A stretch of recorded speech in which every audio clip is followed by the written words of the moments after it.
Hey everybody, it's Connor. Welcome to episode 498 of the Hoopercast Movie Hour. Thanks for joining me with my laundry behind me on my couch, my nice embroidered towels. So fancy. I think I got those as like a high school graduation present, or probably it had to have been it. I was going to say like an 8th grade, thing, but who gives an 8th grader towels with their initials on it? Nobody cool. That's who. Throwing in a little intro for this because old Dustin's busy. So this is actually more of an old school episode in that I'm going to cover multiple topics on here.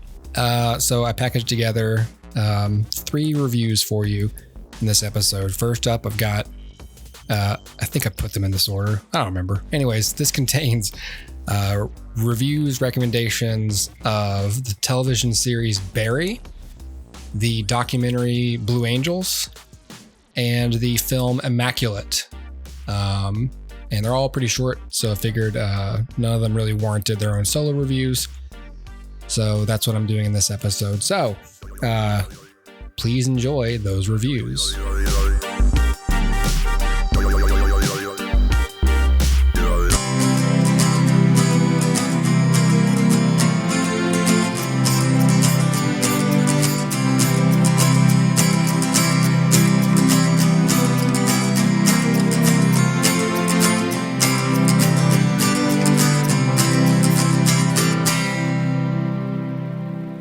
Okay, Dustin, I want to talk to you real quick about Barry. Okay. Strawberries? Blueberries? Dingleberries. Dingleberries. Woo! No, I want to talk to you about the HBO series Barry. These people I take out, they're bad people. The money's good. It's a job. Yep. Hey, man. Are you seeing this beautiful morning? What are you doing? How are you? What am I doing? I'm set up here like you asked me to. Oh, right. Duh. This heat is urgent. This is Ryan Madison. Familiar to my slaughterous thoughts. Hey, man. Are you new to this class? Help me out. Ryan, you're up. I'm gonna do the scene with him. And action. I don't know what to say. Wow. The acting class made me feel really good. I feel really motivated right now. These are professional actors. They're the real deal, and they say I got something. You're a killer, Barry. Acting is a direct conflict. Being someone who anonymously kills people. If you're going to be an actor, here's my only direction. Adapt. Adjust. Let the cat out. When I first started in this class, I was very overwhelmed, but then I saw everyone else perform. Let's pull. Forgot my line. And then it was easier. There's always a million reasons not to do something, Barry. If you want it, go for it. This is what you do. This is all you do. Why can't I do both things? I'm done, Fuchs. Starting now. Bravo! I just saw you go to a place tonight I have never seen before. Okay, I see you're still in that place. I'm going to leave you to your process. They can wait till Monday. So this is a 4 seasons of a series. Yeah, 4-season drama. Starring Bill Hader, also co-created by Bill Hader and Alec Berg. Really great cast of people: Bill Hader, Stephen Root, Sarah Goldberg, Anthony Carrigan, Henry Winkler's in this show. A lot of great actors: Robert Wisdom. So this I saw on Max a while ago. At this point, I wrote these notes a long time ago, but I loved the show. It's a show where Bill Hader plays a contract killer who ends up in Los Angeles and is kind of wanting to thinks he wants to go find himself, and he kind of gets himself into this acting class with this, veteran actor named Gene Cousineau, who's played by Henry Winkler. He's the acting coach, and and so Barry decides he wants to be in show business. And so the whole show is about him kind of trying to either get out of being a hitman or tying up loose ends with that part of his life as he is trying to, meet people and have relationships with the other people in the class and navigate show business. And things keep happening that keep intermixing the two worlds. So Barry is a black comedy. So it's a show that's definitely funny, but it has very serious undertones.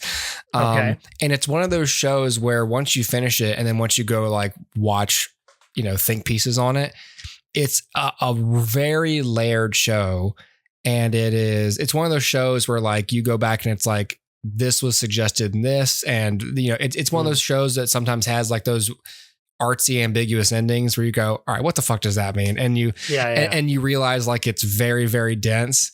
Sure. And stuff happens, and sometimes stuff happens in episodes and you're not even sure if it's real or if it's one of those shows where it's not just funny and it's not just dramatic and there's not just good performances. It's very cinematically executed. The filmmaking is so good. I think Bill Hader directed almost every episode in, what was it, the 4th season? He directs a lot of them. He directed... Wow. Hiro Murai directs a bunch of these, who directed a lot of the episodes of Atlanta, which makes sense because that style I can see here. And Alec Berg himself directs a lot of them. But Bill, Alec, and Hiro, let's see, is it season 3? That was all Bill and Alec. Most of those was Bill Hader. And then the 4th season, the final season, Bill Hader directed every episode. And of course writes a ton of them and stuff. So I think it's a brilliant show. I've said before that I want to own this on physical, and I can't get it anywhere right now. So if you want to watch the show, you've got to sign up for Max. If you do, then I would, if you're only going to sign up for Max to watch this show, then I think you can watch the whole thing in the 30 days. You just gotta kind of make it your priority. It's 32 episodes. They're all half hour long. So you could knock it out. Whether you binge a season in an entire weekend and just do that over 4 weeks.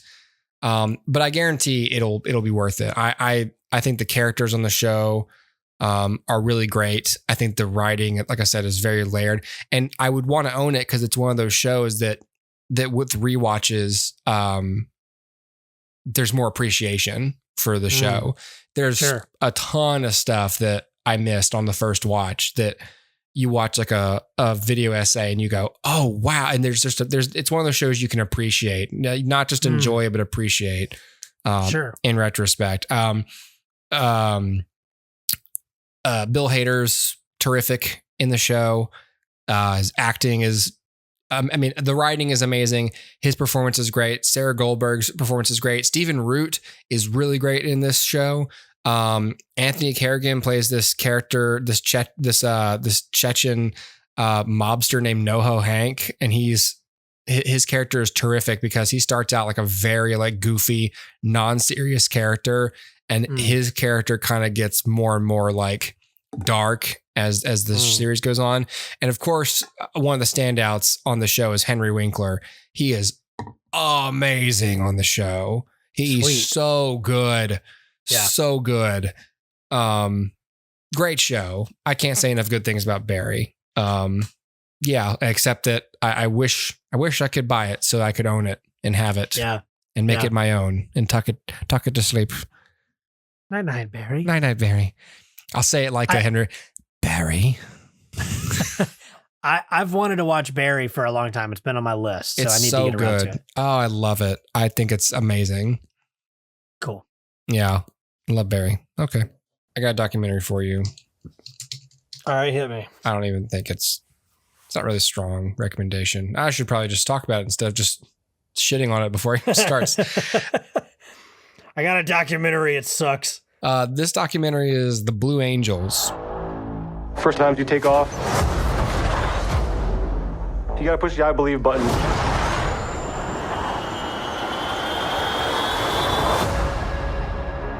I fell in love with aviation at 4 years old. My dad took me to an air show, and I got to watch the Blue Angels fly for the very first time. This year, we're bringing 5 new people into this team.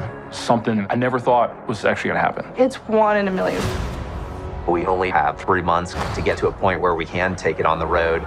It can be frustrating at times. The challenge is to get the newbies up to speed, and that can be scary.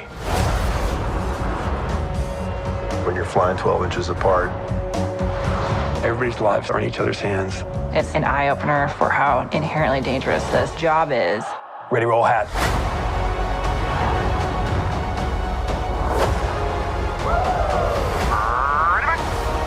Every once in a while, the jets just kind of freeze, and the world around you seems to spin.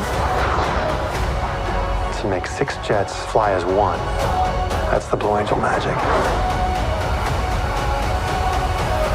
I just pinched myself. We get a chance to be part of it. With all these things that I've done. This is the 2024 documentary directed by Paul Crowder. And this was this actually debuted in IMAX for a week before it just got put on Amazon Prime. So, which is interesting because I remember seeing a movie called The Magic of Flight, and that was the first time I watched anything in IMAX. But that was downtown at the Explorium in the Dome. So, yeah, and I think that actually had to do with the Blue Angels, coincidentally. No. Anyways, okay. All right. The Blue Angels is just a documentary about the Blue Angels. It's nothing. There's no flowery narrative for me to pitch to you. It's a really cool documentary. It gives you an inside look at, the Blue Angels, one of the most famous teams, performances, whatever you want to think of them as in the world. The movie is essentially just about the pursuit of excellence in your field. That's like that's like what you're getting out of it is like, these are the kinds of people you're dealing with is perfection in your field. That's the broadly applicable takeaway of the movie.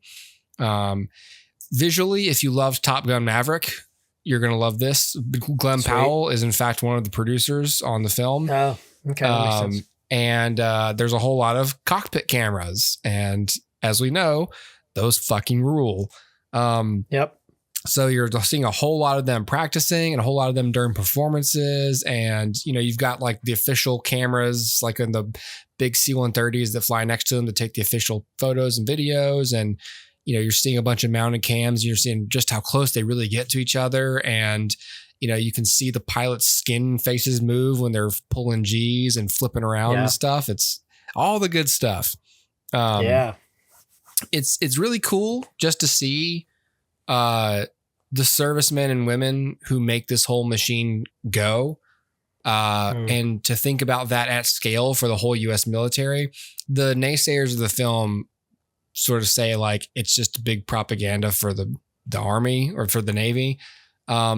Yeah, maybe. Sure. So is Transformers.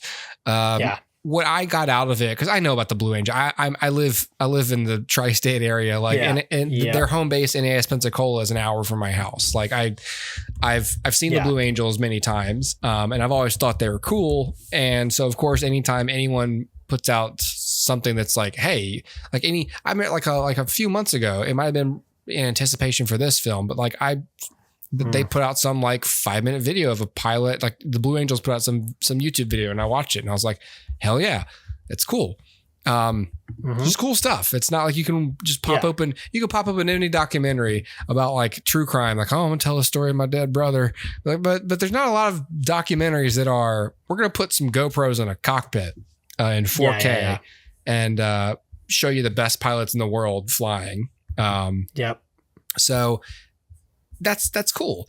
But yeah, like I said, I think I really got a lot out of just meeting the servicemen and women, and just sort of being made aware of the sheer scale and volume of military, employee structure, and just here's to this person. This person's job is to do this, and like there they are, and they're in uniform, and they're like doing flight plans and whatnot, and they've got like they've got like tattoos and families, and it's cool. Yeah. It's just I don't know. It's just it's nice somehow.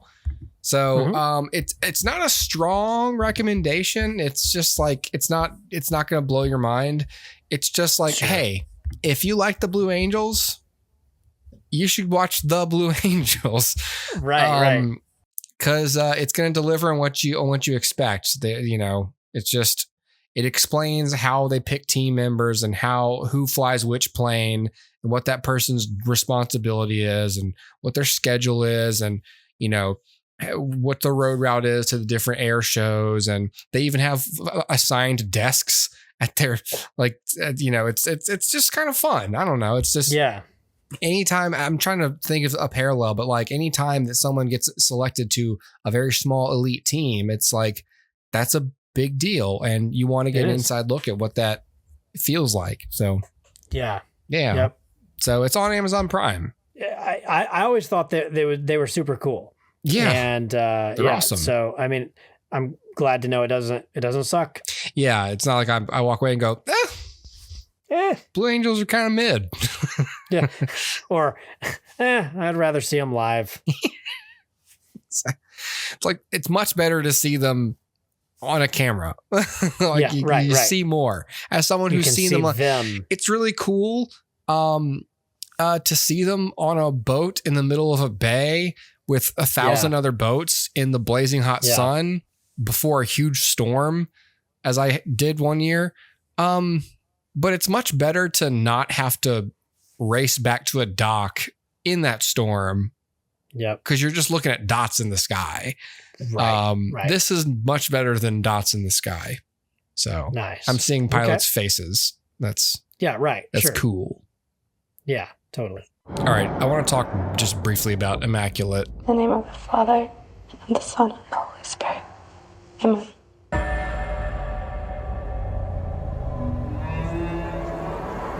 Hello?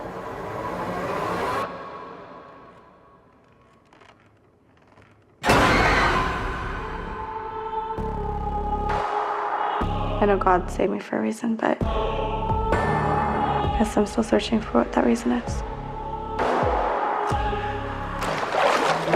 Too much blood of Christ. It's a miracle. You are with child.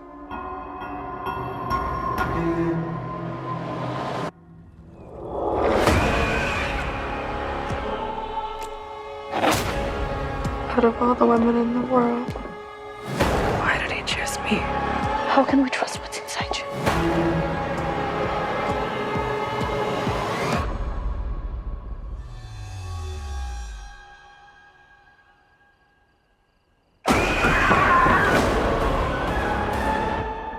Suffering. You should love.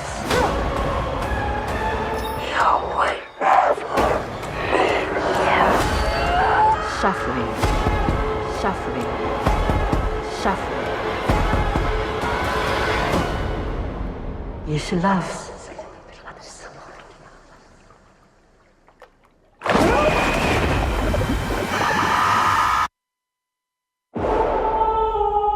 So I saw Immaculate, which is Immaculate. 2024 horror film. Directed by Michael Mohan, written by Andrew Lobel, and produced by and starring Sydney Sweeney, and a bunch of actors whose names I should probably try, shouldn't I? Alvaro Morte, Benedetta Porcaroli, Dora Romano, Giorgio, a lot of Italian people, Simona Tabasco. And it's a film about a nun who, well, it says not. What is this? Sorry, she's a novice. Technically, she's a nun in training. Okay. So she's invited to to join this convent in Italy, and so she's a non-nun. She's a non. A non-nun. But she realizes it sucks. There's bad things happening there. Basically, it's a horror film. You know, you go to a place bad, try to leave place. Can't leave place, must fight. So I'm guessing I didn't watch trailers for this, so I don't even know what's people know. Do you know anything about this movie other than everything I just said? No. Okay. No. I won't spoil I know that it exists. Yeah, I won't spoil the plot.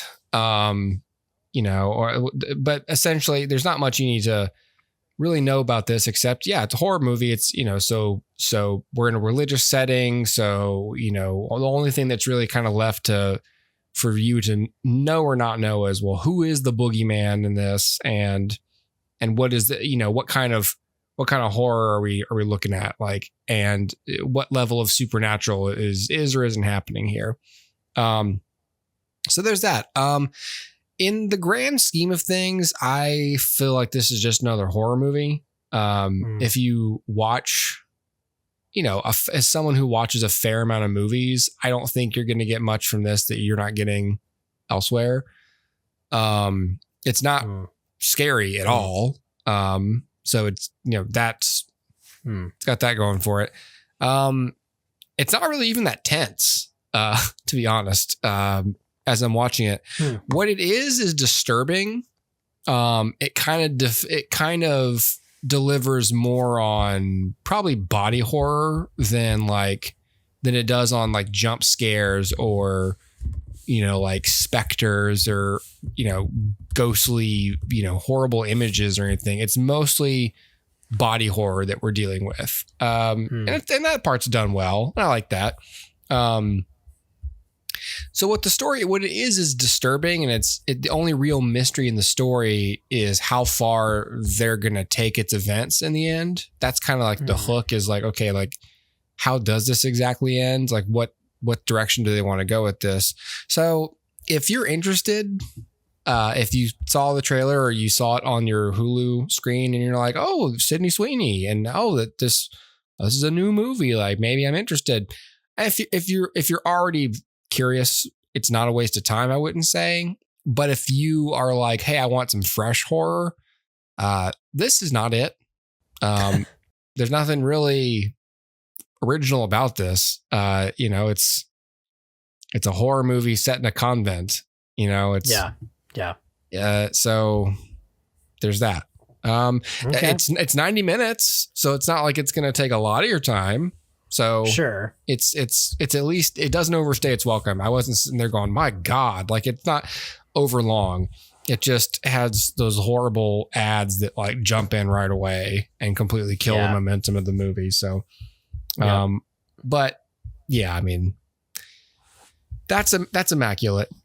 They keep saying like Sydney Sweeney's puts in a great performance, and just at least for the first half of the movie, I just didn't agree. I don't want to be the person who's just going like, oh, what's the appeal of Sydney Sweeney? Like I've only seen like this is like probably the only one of her movies I've actually seen. So like I'm not going to judge her based on this one. Sure. This one film. And also like it just depends. I don't think she's based on this one performance, I don't see her as suited strongly to like subtle nonverbal roles, you know, where they're having to do a whole lot of externalizing of, you know what I mean? Like some actors are just really good at that. And, but she's perfectly capable in the scenes where there's stuff for her to react to. Or interact with, like that part is like, okay, like she can do that. She can do like the emotional stuff and that kind of stuff pretty well. So, but it sounds like, and I've never seen anything she's been in, but it sounds like the character work is lacking. Yeah. But the physicality of it is there. Yeah, it's there. I mean, like, she's not like bad. It's just sort of like, I just didn't find her that. I kept saying like for the first half of the movie, like, why does Why does this have to be Sydney Sweeney? Like, you know, other than she produced it. Other than like business, like, oh, this is a neon film. Like it gets the film made. She produced it. She's recognizable right now. She's hot right now. And, you know, so yeah. Yep. Anyway. Okay. Yep. All right. That's it. Simple as that. I hope you enjoyed those. Next week is episode 499. And we're going to be talking about a surprisingly enjoyable film that any fan of Napoleon Dynamite ought to check out. A movie called Dinner in America. So if you've seen it, you know what I mean. If you haven't, check it out. You might get a strange enjoyment out of it, just like we did. So anyway, next week, episode 499, Dinner in America. It's almost the 500th episode, which is crazy to me that we've done that many of these. So I got myself a little present to celebrate. But yeah, who knows? Who knows? What are we doing for our 500th episode? What movie is perfect for the 500th episode of the Hoopercast Movie Hour for us to review? I wonder. Think on that a little bit, or don't. You're probably not thinking now. I don't even think you're listening or watching anymore. Anyways, yeah. Love to know your guesses, though. Episode 500 is almost here, everyone. Bye-bye.